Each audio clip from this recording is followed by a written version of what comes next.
एक बार की बात है, एक बड़ा शहर था जहां सभी लोग हमेशा बहुत व्यस्त रहते थे। वहां के लोग सुबह से शाम तक अपने अपने कामों में लगे रहते थे।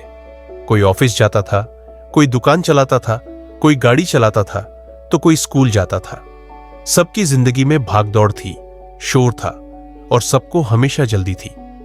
किसी के पास रुकने, सोचने या दूसरों से बात करने का समय नहीं था। इसी शहर में एक बुजुर्ग व्यक्ति रहते थे जिनका नाम पाब्लो था। पाब्लो बहुत शांत और समझदार थे। एक दिन उन्होंने सोचा कि क्यों न सबको एक साथ बुलाया जाए और उनसे कुछ खास बात की जाए। उन्होंने शहर के चौक में सबको बुलाया और बोले, क्या आप सब मेरे लिए एक छोटा सा काम कर सकते हैं? लोगों ने पूछा, क्या काम है? पाब्लो बोले, मैं चाहता हूं कि हम सब 1 से 12 तक गिने और फिर 1 मिनट के लिए पूरी तरह शांत हो जाए। न कोई बोले, न कोई चले, न कोई काम करे, बस चुपचाप खड़े रहे। लोगों को यह बात अजीब लगी, लेकिन उन्होंने पाब्लो की बात मान ली। सबने 1 से 12 तक गिना और फिर सब शांत हो गए। पूरा शहर एकदम चुप हो गया। न कोई गाड़ी चली, न कोई दुकान खुली, न कोई बच्चा खेला, न कोई मोबाइल बजा। सबने पहली बार ऐसी शांति महसूस की। इस शांति में लोगों ने बहुत कुछ महसूस किया। एक मछुआरा सोचने लगा कि वह हर दिन कितनी मछलियां पकड़ता है। कभी कभी वह बड़ी मछलियों को भी मार देता है। वह सोचने लगा कि अगर वह कुछ दिन मछलियां न पकड़े तो शायद समुद्र में मछलियां बढ़ जाएंगी और समुद्र भी खुश रहेगा। एक मजदूर जो नमक की खान में काम करता था, अपने जख्मी हाथों को देखने लगा। उसे लगा कि वह अपने शरीर का ध्यान नहीं रखता, बस पैसे कमाने के लिए खुद को तकलीफ देता है।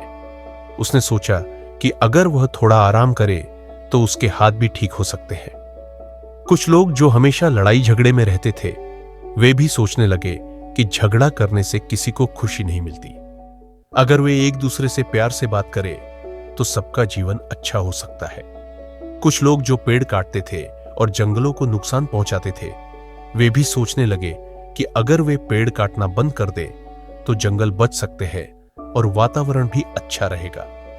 इस 1 मिनट की शांति में सबने अपने अपने जीवन के बारे में, अपने कामों के बारे में और अपने व्यवहार के बारे में सोचा। सबको लगा कि वे हमेशा भागते रहते हैं, लेकिन कभी खुद के लिए या दूसरों के लिए नहीं रुकते। जब 1 मिनट पूरा हुआ तो पाब्लो बोले, देखा, जब हम शांत होते हैं तो हमें अपने मन की आवाज सुनाई देती है। हम समझ सकते हैं कि हम क्या कर रहे हैं और उसका क्या असर हो रहा है। अगर हम रोज कुछ पल के लिए शांत रहे तो हम अपने जीवन को और बेहतर बना सकते हैं। लोगों ने पाब्लो की बात मानी और तय किया कि वे रोज सुबह और शाम 1 मिनट के लिए सब काम छोड़कर चुपचाप बैठेंगे। धीरे धीरे शहर में बदलाव आने लगा। लोग कम झगड़ने लगे, एक दूसरे की मदद करने लगे और सबके चेहरे पर मुस्कान रहने लगी। बच्चों ने भी महसूस किया कि शांति में मजा है और वे अपने माता पिता के साथ समय बिताने लगे। पाब्लो ने समझाया कि शांति का मतलब यह नहीं है कि हम कुछ भी न करें या हमेशा चुप रहें। शांति का मतलब है अपनी भागदौड़ भरी जिंदगी से कुछ पल निकालकर खुद के बारे में सोचना, दूसरों के बारे में सोचना और अपने कामों के असर को समझना। पाब्लो ने कहा, अगर हम सब मिलकर शांत रहे तो दुनिया में प्यार, भाईचारा और खुशहाली फैलेगी। शहर के लोग अब समझ गए थे कि शांति और मौन में बहुत ताकत है। वे अब रोज कुछ पल के लिए रुकते, सोचते और फिर अपने अपने काम में